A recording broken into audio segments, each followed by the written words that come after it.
Joining me today, Ambassador Daniel Fried. He's former Assistant Secretary of State. You are most welcome on the Capital TV show.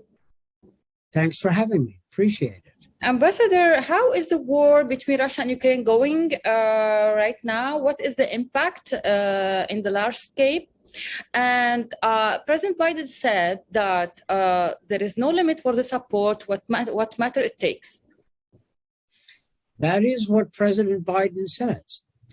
And we will see whether the Americans and the Europeans will live by that. But so far they have. So far they have supported Ukraine with greater determination than Putin had expected. Now, you asked right away, how's the war going? Well, Putin expected Ukraine would collapse within 72 hours. Mm-hmm. His initial assault, the troops in his initial assault apparently packed with them dress uniforms for a victory parade that they expected to be able to mount in Kyiv within a few days. And to be fair, the Biden administration also believed that Ukraine would swiftly be defeated. They would fight very bravely and lose very quickly. So the Biden administration thought. But Putin and the Americans were both wrong.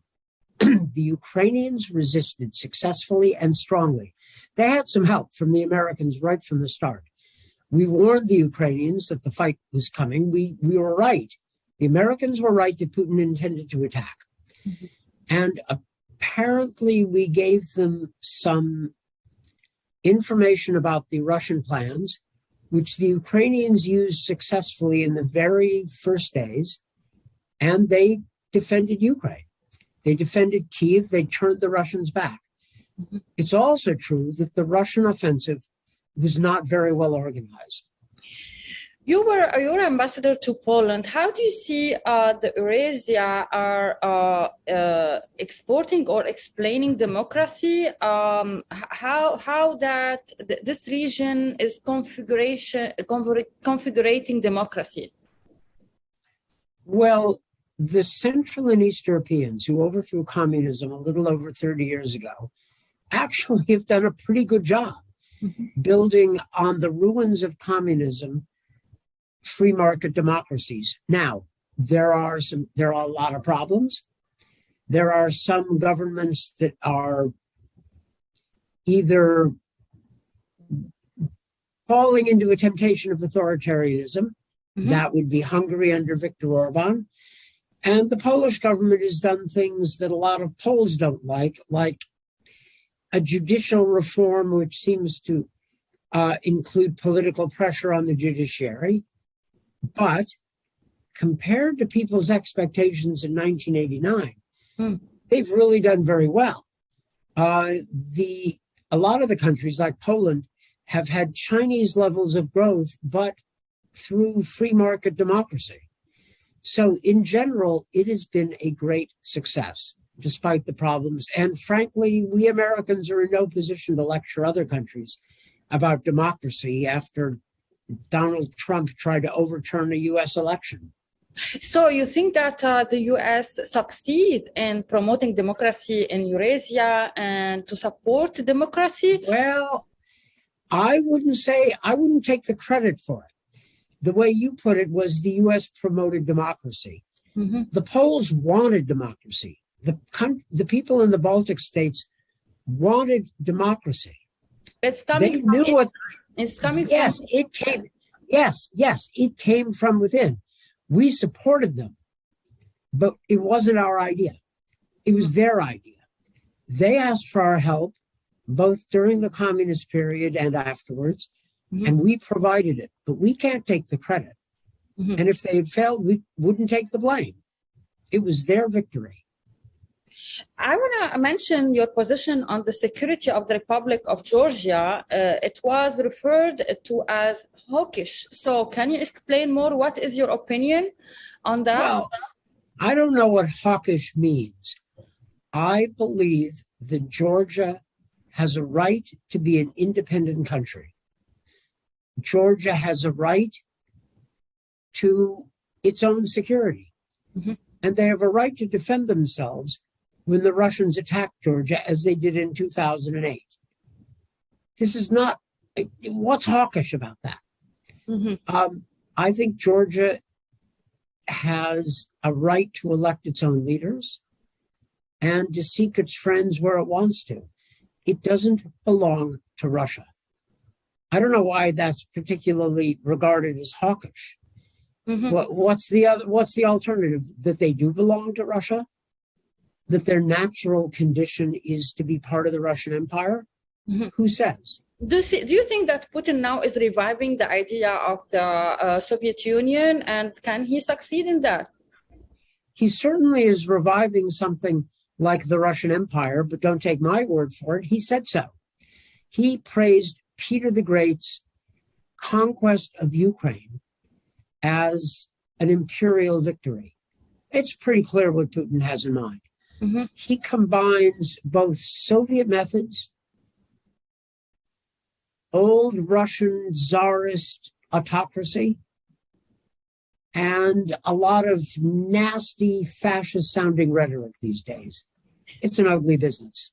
I want to talk about the Armenian genocide. You had a controversial opinion. I don't know why. Can you give us an argument now on this show? Sure. That's a fair question. For many years, American governments, U.S. governments, did not recognize the mass murder of Armenians by the Ottomans during World War I as genocide. Now, you asked about my own position.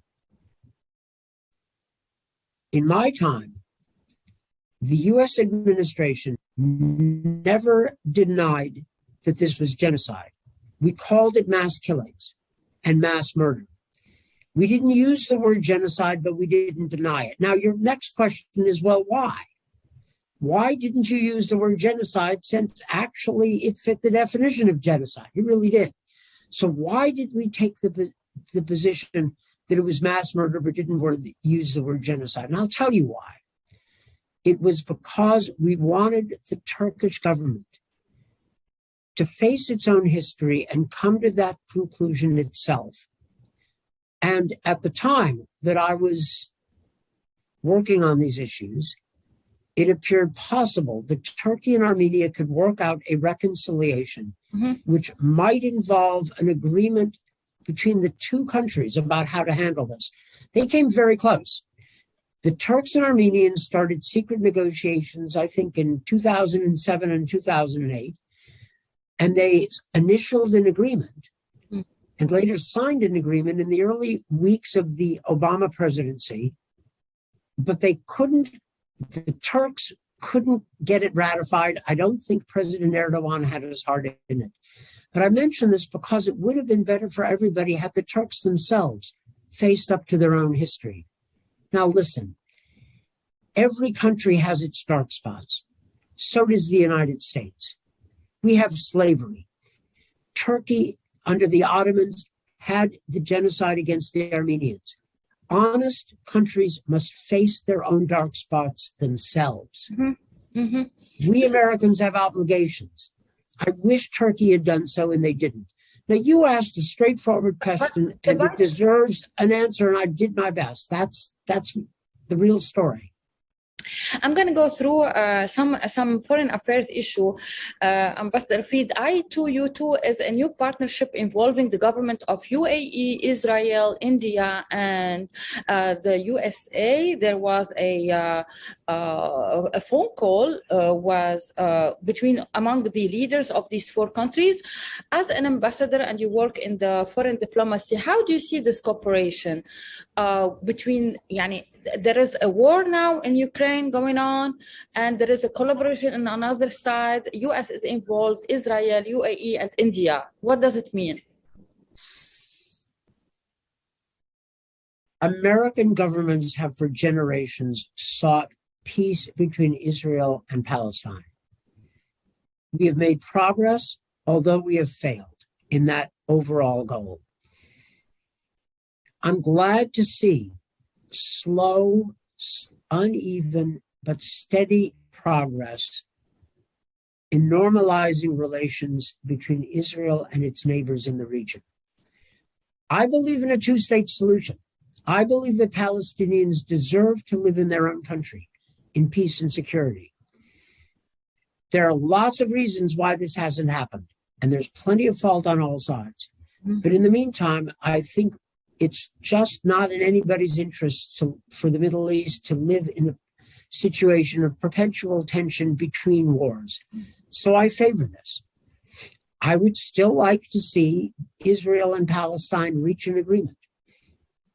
Yeah. And but in the meantime, I like the idea of progress. Yeah. In the region generally, whether it's the Abraham Accords or whatever President Biden is trying to work now during his trip to the Middle East, Yeah. I'm for that. Before to talk about the trip in the Middle East, the United Arab Emirates will invest $2 billion to develop a series of integrated food parks across India that will incorporate state-of-the-art climate-smart technologies to reduce food waste and spoilage. Also, the UAE remains committed to end hunger. How do you see this meeting? It happens yesterday. Can we talk more about this meeting and its importance to end the energy problem, the inflation problem, the hunger problem? It should be obvious to you at this point that I'm not an expert on the Middle East, and I don't claim to be. But I like the idea of the UAE becoming a constructive force. In other words, look, when I was a young person, the UAE was living off of its oil revenues, making a lot of money and becoming, basically a luxury playground for the people who ruled it. But what you just described is the UAE stepping up to responsibilities as a country with resources, with money, and trying to help out. That strikes me as a good thing. I'm for it. And the United States, we have our own issues sometimes with the UAE. Now, I get it, but I'm always in favor of countries doing the right thing in their region. This is a good thing, especially one more point. Remember, Putin's war against Ukraine has caused a world food crisis. He is blocking Ukrainian grain for no good reason, except to put pressure on the world so we will let him have his Ukrainian imperial conquest. So I'm glad to see the countries are taking steps to help at least mitigate this problem, if not resolve it. Ambassador Daniel Fried, former Assistant Secretary of State, thank you for this interview via Zoom. Thank you for coming on the Capital TV show. Thanks for having me. I appreciate it. Hey, Maria Malouf here. Please click to like and subscribe to Maria Malouf TV YouTube page and catch our hottest interviews and most compelling analysis. You will not get it anywhere else.